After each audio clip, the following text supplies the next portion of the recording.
to 3437 Community Garden. My name is Rowan. I am helping co-manage the garden this year with Lynn, and right now we're going to do a virtual tour so you can get to know the garden without having to be here with a group of people. Okay, a couple of notes here before we go on our walking tour. I have some notes here on my phone. Past gardeners need to reach out to Lynn or I via email. That's 3437garden@gmail by tomorrow, April 20th, Monday by 1 p.m. or show up to the first meeting at 6 p.m. to reserve your plot. Again, you don't have to come, but as long as you email us by 1 p.m. to reserve your plot, you're good to go. And definitely look on the blog for that blog post. And for plot assignments, check out the blog. So let's go on a tour, and real quick, we're just gonna head right back down here.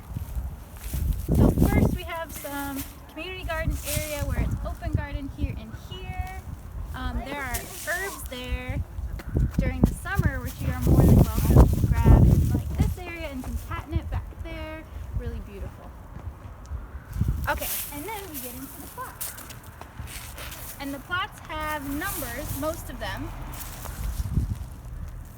And then you can check the plot map on the blog to see which plot you're assigned to. But again, if you have questions, just feel free to ask us. We have these beautiful plots, and then back here we have raspberry. And then on the right hand side you can see the shed. And then there's a compost pile behind the shed, which we'll be talking about more in a little bit.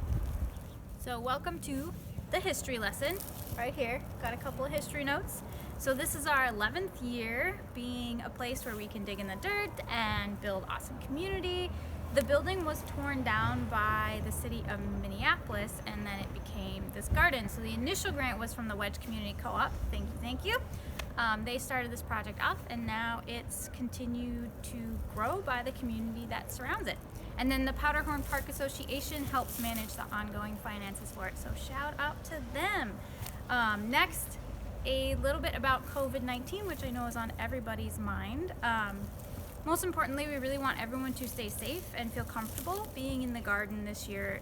The current Minnesota stay-at-home executive order allows for community gardens, which is wonderful as long as we follow the safety guidelines that they put out. So very important, please go to the blog, review these city guidelines posted there. There's a link that'll take you straight there. We're all required to follow these so we can have a safe and happy and healthy time gardening this year. Things might change as we know more, but for now, there's a couple of things that let's all plan on doing. So number one, of course, if we're not feeling well, we just need to stay home and reach out to our community for help with whatever's going on, but that's the most important, that we don't come out into this community space. We're going to be doing a lot of connecting digitally this year, but for those of you who feel comfortable coming and joining in-person meetings or group work days, we'll be keeping them to 10 or less with social distancing. We want everyone to wear a mask in the garden if there are others present to help all of us feel comfortable. Text me if you need one. I'll happily make one for you. So we'll have our handy dandy mask, or whatever yours looks like is great.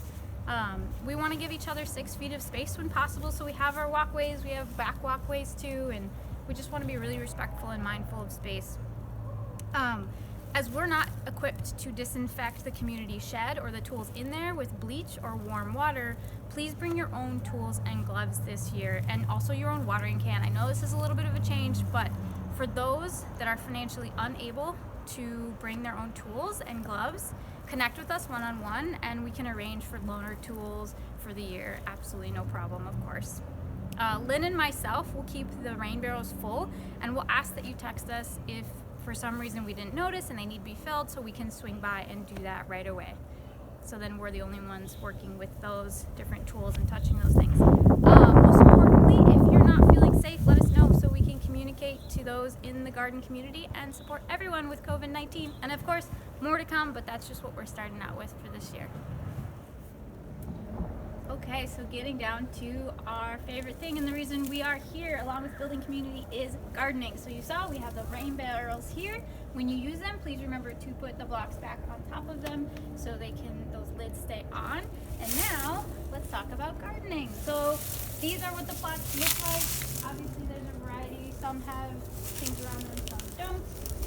One thing to remember is that we want to take, when we clear our gardens this spring and take the leaves out of there, and just in general when we're weeding out of there, we want to put those leaves and those weeds on the paths that are next to them or on the main path, because that helps keep weeds down there. So it's really nice to just, when you're weeding, take it over there.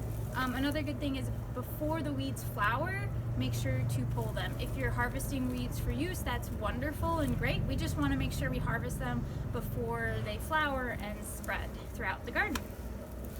If you see a large weed, like a big thistle, you're welcome to, and it's outside of someone's garden in the common area, you're more than welcome to pull that. That'd be great. We're all in this together to help keep this place as relatively weed-free as possible. That'd be wonderful.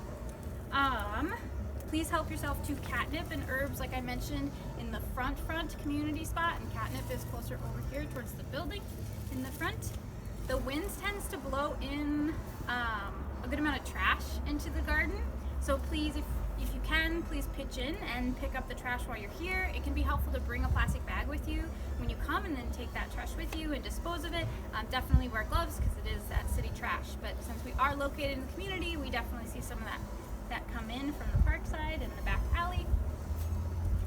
We're unfortunately not going to get wood chips this year or compost because of the city isn't delivering any due to the COVID-19.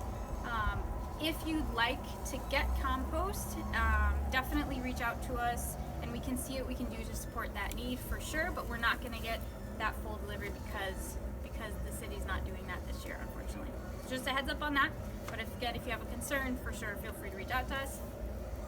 It's a community public garden, so sometimes produce might go missing, and while this might be really frustrating, we really just try to honor and respect the fact that we exist within this community, and part of that is being really understanding of this community.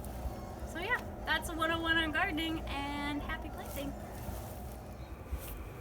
Here's our wonderful community raspberry patch. So as summer goes along, this will go up and get really big and beautiful, and there will be wonderful, delicious raspberries that we can all eat and share and enjoy. So that is here. It is in the back on the right hand side of the plots. The garden barrels are over there, and then the plant and compost are back here. So yeah, don't forget about the raspberries.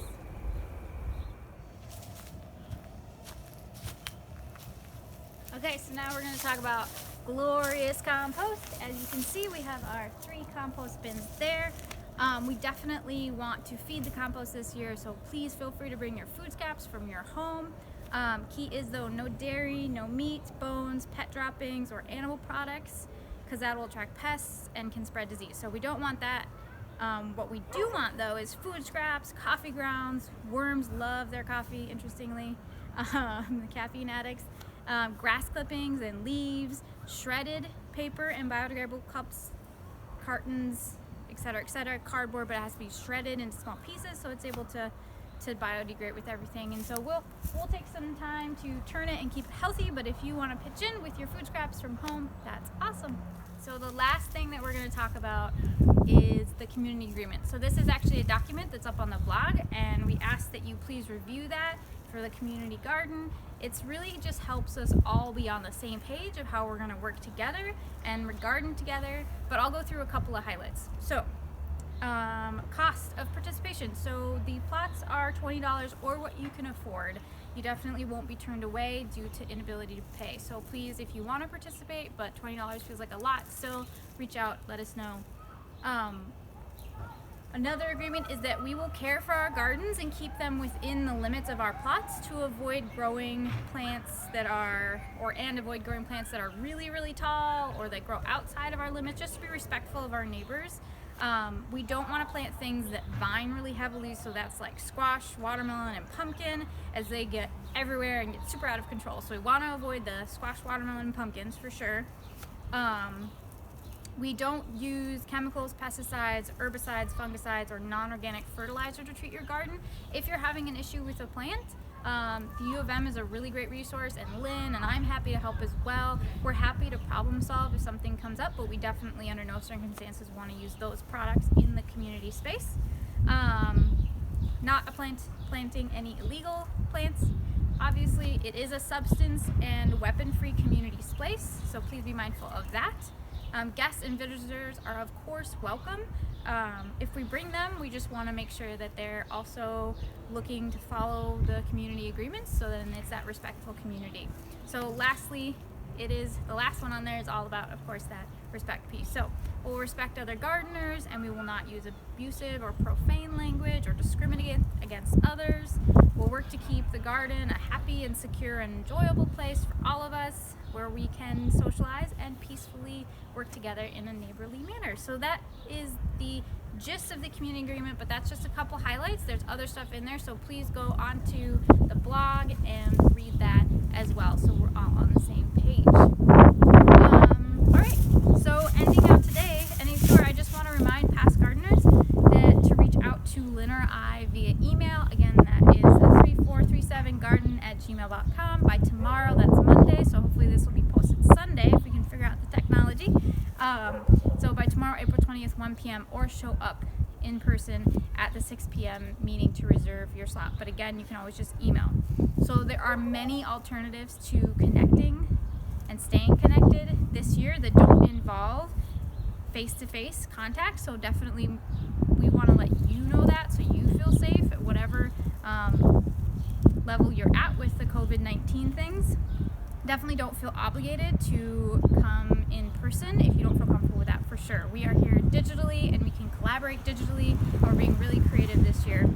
Definitely keep an eye on the blog for more updates on how we can all work safely together this year, and happy gardening, most importantly.